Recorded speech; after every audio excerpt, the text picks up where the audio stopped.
ani nagaa kooti galatni waaqayyo keenyaaf hin badini. Har'ammoo akkamittiin kompiitara keenya irratti Windows 8 akka ittiin install godhannu isinitti agarsiisa. Na wajjiniin tura.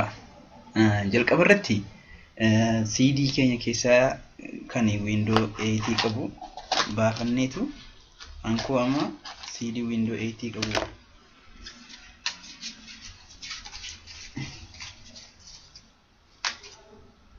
kanadha. Kompiitara keenyatti gashanna. Kompiitara keenya maal goona? Restart goona. Power jenne restart jenna. Restart goone deebineetu F12 tuttuqannaa jechaadha walitti aansinu. Kana boodatti yoo badee deebu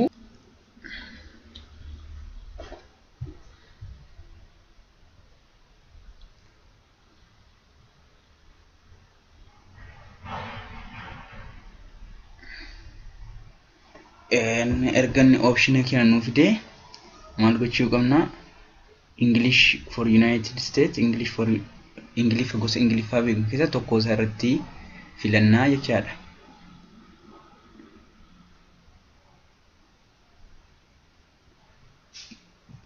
Kana taaneen next jenna.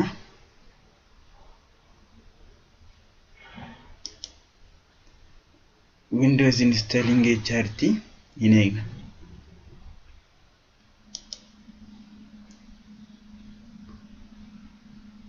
Next jenne eegna. Permission key na gaafachaa jirti. Permission key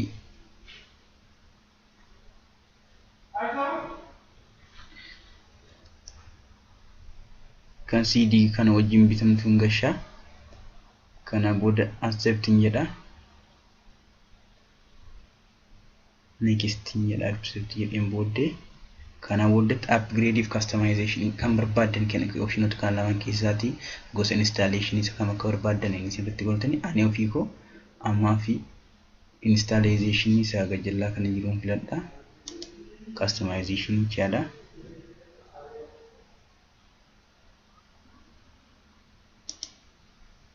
Kana booddee drive unallocated jechatti isheerratti kiliikan godha.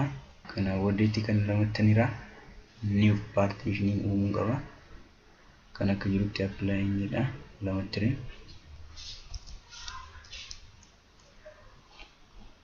Kana booda apply jedha in okay jedha. Partitioning lamattanuma madhachaadha. Kana boodetti isa tokko isaa fudhadheen tokko 29 tokko 30 tuqaatu hormonal ta'e waan jiruuf jechaadha.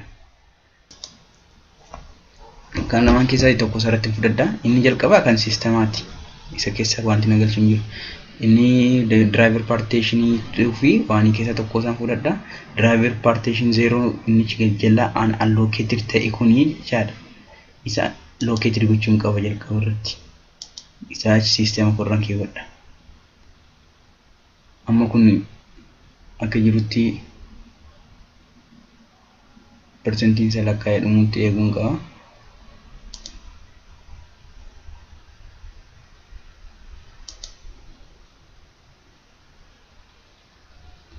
Windows ko restart naa gochaa jira jechaadha.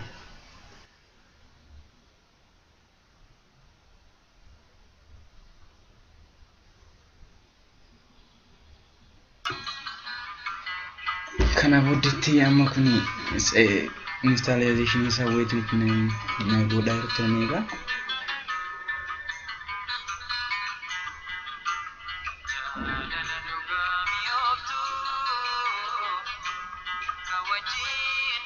Gosoota killeerii barbaannu filanna. Kan irratti maqaa barbaanni gashanna. Abbaatti fayyadamu jechaadha. Maqaa namatti fayyadamu. Kana booddeetti express setting kana setting isaa customization filanna. Karaa next jenna. Kun sign in account keenya yoo setting keenya isa kamiin akka lixuu barbaadnu use email address Microsoft account hin qabu direct bira darbuun qaba locality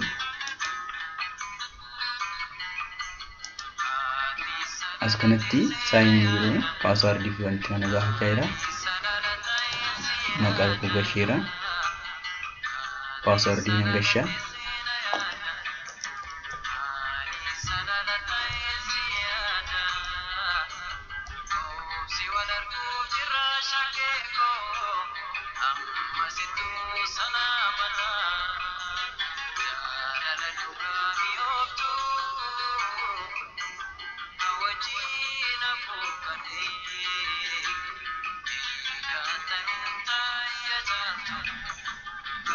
Tikko eeguu qabna.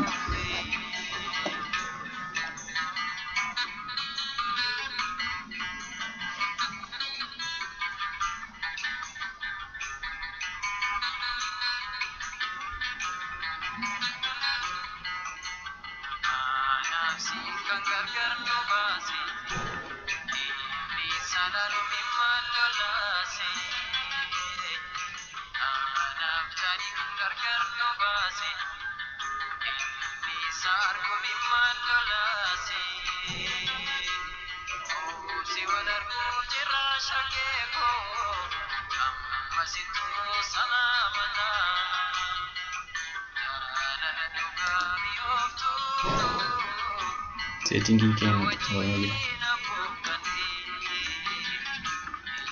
kana wadatti application keenya akka jiranitti deebisnee irratti install godhachuudha waan argisiisan baay'ee galatoomaa jecha window keenya erga xumuramee ta'e wanti nuti gochuu qabnu yoo jiraate application barbaachisoo ta'an irratti install gochuudha kun immoo haala salphaatiin ta'a yoo danda'ame gara fuulduraatti application base ta'an kanneen baay'ee computer keessatti barbaachisan isaan kam akka ta'an qabadheen dhiyaadha har'aaf waan dhaggeeffataniif baay'ee na galatoomaa sinan jaalladha daawwiti irra jedhe yoo hiriyaa jigaa damee computer science irraa baay'ee na galatoomaa